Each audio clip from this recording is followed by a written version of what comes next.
Picture this scenario. You retire at 65. You've saved, let's say, $800,000, maybe even $1 million. You followed the plan. You did the hard part. And on paper, you should be fine. But 3 years into retirement, you start noticing something weird. Your withdrawals aren't going as far as they used to. Your tax bill is higher than you expected. And that comfortable cushion you spent 30 years building, it's shrinking faster, way faster, than any calculator ever predicted. So you call your financial advisor, and they say something like, yeah, the rules changed. Just like that. Casually. As if it's no big deal. But it is a big deal. Because here's what happened. And I need you to really hear this. The government changed a fundamental rule about retirement accounts. Not in some dramatic, headline-grabbing way. No, they buried it inside a larger bill, wrapped it in language that sounds positive, and let it quietly take effect while everyone was focused on inflation and interest rates and elections. And this change? It affects when you have to take money out, how much you're forced to withdraw, and, this is the critical part, how much of it gets taxed. We're not talking about small adjustments here. For some people, this single rule change could mean paying $30,000, $40,000, even $50,000 more in taxes over the course of their retirement. Now here's what's really interesting. When I first came across this, I thought, okay, this probably only affects wealthy retirees. But no. The math shows it actually hits middle-class retirees the hardest. The people with $400,000 to $1.5 million saved. Which is most of you watching this right now. And here's the thing that really got me. There are ways to protect yourself, specific legal strategies that can dramatically reduce the damage, but you have to act before certain deadlines, and almost nobody is talking about this. So, let me break it all down. My name is Finn, and I spend way too much time thinking about money, financial psychology, and why some people seem to effortlessly build wealth while others stay stuck, even when they're doing all the right things. And honestly, this topic right here is one of the biggest reasons I started making these videos, because stuff like this, rule changes that quietly affect millions of people, almost never gets explained in a way that actually makes sense. If you're someone who's been saving for retirement, whether you're in your 30s just getting started, or you're in your 50s thinking seriously about the finish line, this video is going to give you a clear picture of what changed, how it impacts your specific situation, and what moves you can make right now to protect yourself. No jargon, no Wall Street speak, just the actual math laid out in plain English. And if you're new here, this is what we do. We break down money stuff that actually matters, but somehow never gets taught anywhere. So hit that subscribe button so you don't miss videos like this one, because I promise, this won't be the last time the government makes a quiet move that affects your money. And give this video a thumbs up if it ends up helping you see something you didn't before. All right, let's get into it. Now, before we dive into what exactly the government changed, let me ask you something. When you think about retirement planning, what comes to mind? Like, what's the picture in your head? Maybe you picture this. You work for 30, 35 years. Every paycheck, a chunk goes into your 401k or your IRA. Your employer matches some of it. The market does its thing, and over time that number grows. Slowly at first, then faster. And one day, you hit 65, you stop working, and you start pulling money out. Comfortably, predictably, on your terms. That's the deal, right? That's what we were told. Save consistently, don't panic, let compound interest do the heavy lifting, and you'll be fine. And honestly, for a long time, that was a great plan. The math actually worked. But here's what most people don't realize. That math, the math your entire retirement plan is built on, it assumed the rules would stay the same. It assumed that the way your money gets taxed when you take it out, the age at which you're forced to take it out, and the amount you're required to withdraw would remain constant, stable, predictable, and, that's exactly what changed. See, most people think about retirement savings like filling up a bathtub. You spend your working years turning on the faucet. Every contribution adds more water. And retirement is when you pull the plug and start letting it drain out slowly, at your own pace. You control the flow. But here's the thing nobody talks about. The government also has a hand on that drain. And what they just did quietly, buried inside a bigger piece of legislation, is they changed the size of the hole. For some people, they made it wider, which means your bathtub drains faster than you planned. For others, they changed when the drain opens, which means you might be forced to start losing water before you're ready. And the part that really gets me? On the surface, the legislation was marketed as a good thing. More flexibility, better options for savers. That's how it was presented. But the core changes, the ones that affect how much of your money actually stays yours after taxes, went almost completely under the radar. But here's where it gets really interesting. The rule change has a name. It's called the Secure Act 2.0. Secure Act 2.0. And despite sounding like some kind of upgrade, like it's protecting you, what it actually did is fundamentally alter the timeline and the tax structure of how you access your own retirement money. Let me break this down. One of the biggest changes? Required minimum distributions, or RMDs. These are the withdrawals the government forces you to take from your 401k or traditional IRA once you hit a certain age. You don't get a choice. You have to pull money out and you have to pay income tax on every dollar. Now, the Secure Act 2.0 pushed the RMD age from 72 to 73 and eventually to 75 by 2033. Everyone celebrated. More time to let my money grow. But here's what almost nobody is talking about. When you delay RMDs, your account balance gets bigger. And when it's bigger, your forced withdrawals are larger. And when your withdrawals are larger, you get pushed into a higher tax bracket. Estimates from tax policy researchers suggest this delay could result in retirees paying an effective tax rate 15 to 25% higher on their retirement income than they would have under the old rules. On money you already earned. On money you already saved. And, it gets worse. The second major change hit inherited retirement accounts. Before the Secure Act, if you inherited an IRA from a parent, you could stretch withdrawals over your entire lifetime. They called it the Stretch IRA. It was one of the most powerful wealth transfer tools for middle-class families. Gone. Now, under the new 10-year rule, non-spouse beneficiaries have to drain the entire inherited account within 10 years. That forces heirs to take larger annual distributions, often during their peak earning years, which means inherited money gets taxed at the highest possible rate. Let me put real numbers on this. Your parent leaves you an IRA worth $500,000. Under the old stretch rules, you could take out roughly $15,000 to $20,000 a year over your lifetime. Manageable. Under the new rule, you're pulling out $50,000 a year. If you're already earning $80,000 from your job, that extra $50,000 pushes you from the 22% bracket into the 32% bracket. Over 10 years, you could lose an additional $30,000 to $40,000 to federal taxes alone. From money your parents spent their entire life saving for you. Here's why this works so well for the government. They didn't raise tax rates. They didn't have to. They changed the timing and the volume of when money flows out of tax-deferred accounts. And because our tax system is progressive, the more you withdraw in a single year, the higher the rate. Forcing larger withdrawals in shorter windows automatically generates more tax revenue, without ever officially raising taxes. It's the difference between sipping water from a glass slowly over an afternoon versus being told you have to chug the whole thing in 10 minutes. Same amount of water, but one leaves you choking. And remember, they designed it this way. That's not a side effect, that's the mechanism. But there's another side to this that most people completely miss. Now let's talk about something that almost no financial content creator is explaining properly. Because the RMD increase doesn't just hit you with a bigger tax bill on your withdrawals. It triggers a cascade effect on your Social Security benefits. Let me explain how the RMD math actually works first, because this is where most people's eyes glaze over. And that's exactly why they get blindsided. The IRS uses something called the Uniform Lifetime Table. It takes your total account balance at the end of each year and divides it by a life expectancy factor. At 73, that factor is roughly 26.5. So if your balance is $800,000, your first RMD is about $30,000. Sounds manageable. But if you delayed to 75 and your account grew to 1.1 million, your RMD jumps to over $43,000. That's $13,000 more in forced taxable income. And you didn't make a single decision to cause it. But it doesn't stop there.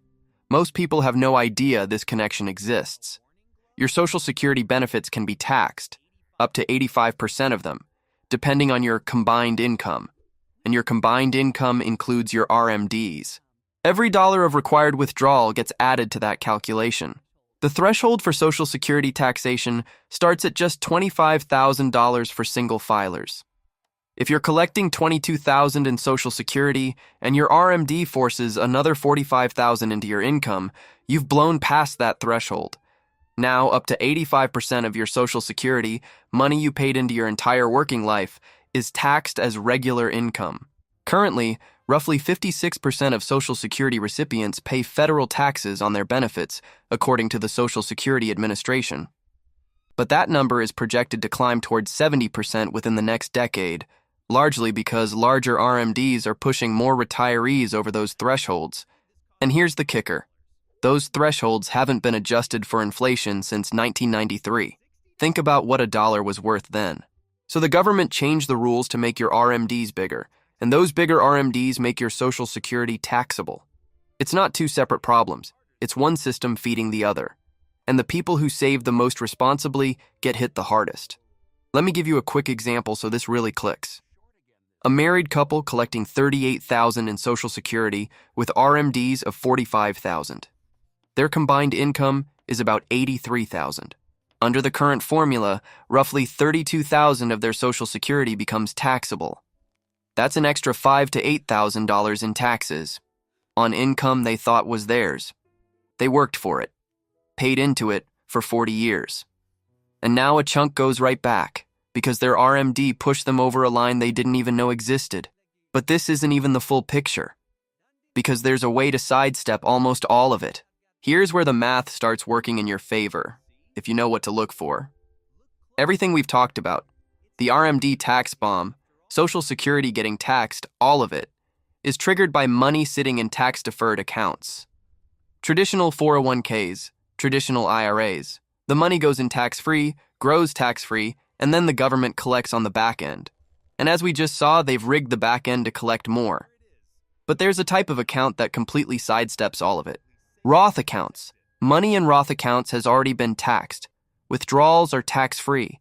They don't count toward your combined income. They don't trigger Social Security taxation. They don't push you into higher brackets. They're invisible to every single one of those traps. Now you might be thinking, great, but I already have all my money in traditional accounts. This is where the real strategy lives. It's called a Roth conversion, and there's a specific window of time where doing it is incredibly powerful. Research from Vanguard on tax-efficient retirement strategies suggests that retirees who execute strategic Roth conversions between ages 60 and 72, before RMDs kick in, can reduce their lifetime tax burden by 15 to 20% compared to those who don't. Same money, same savings. Just moved at the right time. Between the year you retire and the year your RMDs start, you're often in a lower tax bracket than you'll ever be again. Your salary is gone. Your RMDs haven't started. You're in this valley. And during that valley, you can convert chunks of your traditional IRA to a Roth, pay taxes now at a lower rate, and permanently shield that money from every trap we discussed. And here's the part that, really drives it home. That valley, those years between retirement and RMDs, is getting longer because of the Secure Act. If you retire at 62 and RMDs don't start until 75, that's 13 years of conversion opportunity. Under the old rules, it was only 10. So ironically, the same law that creates the tax trap also widens the escape window, but only if you know it's there. Quick example. You retire at 63 with $1 million in your traditional 401k. If you do nothing, your RMDs at 75 could force out $60,000 to $80,000 a year, taxed at 24 to 32%.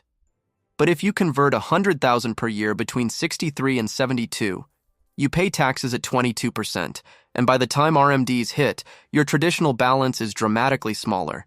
Your RMDs are smaller. Your Social Security stays untaxed. Same money. Completely different outcome. But, and this is important, you can absolutely mess this up. The number one mistake is converting too much in a single year.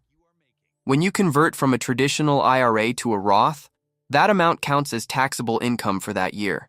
If you convert $300,000 at once, you just reported $300,000 in income and pushed yourself into the 35% bracket.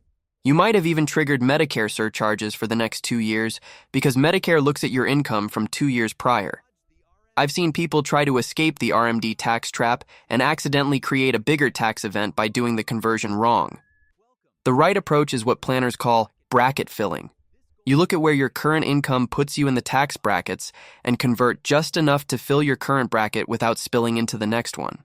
For example, if you're married filing jointly and your taxable income is $60,000, you have room to convert about $34,000 before you hit the top of the 22% bracket. That's your sweet spot. Every dollar within that space gets converted at 22% instead of the 32% you'd pay later through RMDs. Think of it like, filling a glass right to the brim. You want every drop, but the moment you overfill, everything spills. The discipline is knowing where the line is and stopping, every single year. And there's one more detail most people miss. Each Roth conversion has its own 5-year clock. If you withdraw converted money before 5 years have passed, you could face a 10% early withdrawal penalty on the earnings. So if you're 60 and you start conversions today, those first batches are fully seasoned by 65. But if you wait until 70 to start, some of that money won't be fully accessible until 75, right when your RMDs are kicking in. The earlier you start, the more flexibility you have down the road. And this brings us to something that, honestly, changes the entire equation for a lot of families. This is the part a lot of people don't think about until it's too late. And it's not about your retirement anymore. It's about what happens to your money after you're gone. Remember the 10-year rule? When you leave a traditional IRA to your children, you're not just leaving them money. You're leaving them a tax bill. And under the new rules, they have to pay it within 10 years. Most people inherit their parents' retirement accounts in their 40s or 50s, statistically the highest earning decade of their lives. According to the Federal Reserve's Survey of Consumer Finances, the median age of inheritance recipients is around 51. That means your kids receive this money when they're already at or near peak income. And now they have to stack your IRA withdrawals on top of that. Let me paint the picture. Your daughter is 52, earning $95,000 a year. She inherits your $600,000 traditional IRA. Under the 10-year rule, she's pulling out roughly $60,000 per year. Her total income jumps to $155,000. She leaps from the 22% bracket to the 32% bracket. Over 10 years, she could lose over $100,000 of that inheritance to taxes alone. But if that same $600,000 had been in a Roth IRA, every dollar comes out tax-free. She doesn't report it as income. It doesn't touch her bracket. $600,000 in, $600,000 out. I talked to a financial planner who told me something that stuck with me. He said, "The saddest conversations I have aren't with the retirees. They're with the children, after the parent is gone, who realize they just lost $100,000 of their inheritance to taxes that could have been avoided, and the parent never even knew. They thought they were leaving their kids a gift. They had no idea they were leaving them a tax problem wrapped in a 10-year deadline. And remember, the reason she's in this situation in the first place is because the government eliminated the stretch IRA. They changed the rules. Your daughter didn't do anything wrong. You didn't do anything wrong. The game just changed. That's why Roth conversions aren't just a retirement strategy. They're a love strategy. They're how you make sure the money you sacrificed for actually reaches the people you sacrificed it for. Now, there's one more piece to this that makes everything we've discussed time-sensitive. And here's why I felt like I had to make this video right now. The Tax Cuts and Jobs Act of 2017, the law that created the current lower tax brackets, is set to expire at the end of 2025. That's not speculation. That's written into the law. Unless Congress extends it, rates go back up in 2026. The 22% bracket becomes 25. The 32 becomes 33. The top rate jumps from 37 to 39.6. What does that mean for everything we've talked about? The Roth conversion window, the chance to convert at today's lower rates, is closing. Right now you can convert and pay 22 cents on every dollar. After 2025, that same conversion costs 25 cents. On a $200,000 conversion, that's $6,000 more in taxes. On $500,000, $15,000 more. For doing the exact same thing just 12 months later. According to the Tax Foundation, if the TCJA provisions expire as scheduled, The average tax increase for a married couple earning between $75,000 and $100,000 would be roughly $2,000 per year. For retirees with significant RMDs pushing their income higher, the impact is steeper. I'm not someone who believes in fear-based financial decisions. I don't think you should panic. But the math is clear, the deadline is real, and every year you wait costs you options. This isn't the government coming for your money in the future. It's the government having already changed the rules, and the temporary shield that's been protecting you from the full impact is about to drop. And here's the thing that frustrates me. Most people won't hear about this until it's too late. They'll find out in 2027 when their tax bill jumps. Or in 2028 when their Medicare premium doubles. Or worse, they'll never find out at all. They'll just feel the squeeze and never understand why retirement costs more than they planned. That's not a financial failure. That's an information failure. And that's what I'm trying to fix right here. And that brings me to the real numbers most people never sit down and calculate. So let's run the full picture. Not one trap at a time. All of them together. Because that's how they actually hit you. Take a married couple, both 65, retiring with a combined $1.2 million in traditional 401ks and $42,000 a year in Social Security. Under the old rules, RMDs at 72, stretch IRA intact, their average annual RMD would have been about $45,000. Their effective tax rate around 18%. Medicare premiums at the standard rate. Total lifetime tax drag over 25 years, roughly $210,000. Now, same couple, same savings, same lifestyle, but under the new rules. RMDs delayed to 75 on a bigger balance. Average RMD, 58 to 65,000. That extra income makes 85% of their Social Security taxable instead of 50. Their combined income crosses the Medicare surcharge threshold, adding roughly $3,000 per year in extra premiums. And when they pass, their children drain whatever's left under the 10-year rule at peak earning rates.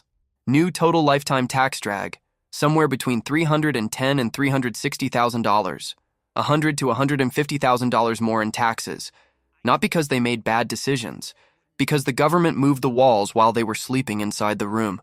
Now here's the part that should make you sit up. If that same couple had started strategic Roth conversions at 60, converting about $90,000 per year for 5 years at 22%, they'd have shifted $450,000 into Roth accounts for roughly $99,000 in upfront taxes. That Roth money is now invisible to every trap. No RMDs, no Social Security taxation, no Medicare surcharges, and when their kids inherit it, zero tax. The net difference? $80,000 to $120,000 in preserved wealth, not from earning more, not from investing better, from understanding how the rules work and adapting before the deadline passed. I've seen it happen. Smart, hardworking people who saved diligently for 30 years and then watched a chunk of it evaporate in taxes they never saw coming. There's this look on their faces, not anger exactly, more like bewilderment. Like someone changed the rules of a game they'd been winning and nobody told them. It's like spending 30 years building a house, being told the property is yours free and clear, and then finding out there's a toll booth at your own front door. Every single day, for the rest of your life. And the people who built the biggest houses, the ones who saved the most, pay the highest toll. That's the perverse irony of these rule changes. The more responsibly you saved, the harder they hit. Because that's exactly what happened. Look, knowing about the Secure Act 2.0 isn't going to undo the rule change. It's not going to magically lower your tax bill or make the government give you your money back. The rules are what they are. But here's what this will do. It gives you something 90% of retirees don't have. A clear picture of where the traps are before you walk into them. And that changes everything. Because the difference between someone who loses $150,000 to taxes they didn't plan for and someone who keeps that money isn't luck, isn't connections, isn't even income. It's awareness. So here's what I need you to do. This week, not next month, not eventually, sit down and look at your retirement accounts. Find out how much is in traditional tax-deferred accounts versus Roth. Run a basic RMD projection for your current balance. And if the number surprises you, talk to a tax professional, not a financial advisor trying to sell you a product, but someone who understands bracket management and conversion timing. One conversation. That's your first step. Because your future self, The one who's 73, opening that first RMD notice, is either going to feel blindsided or prepared. And that's a decision you're making right now, whether you realize it or not. The rules changed, but your ability to adapt hasn't gone anywhere. You spent decades building this. Don't let a rule change you didn't know about be the thing that quietly takes it away. The only question is, are you going to find out the hard way or the smart way?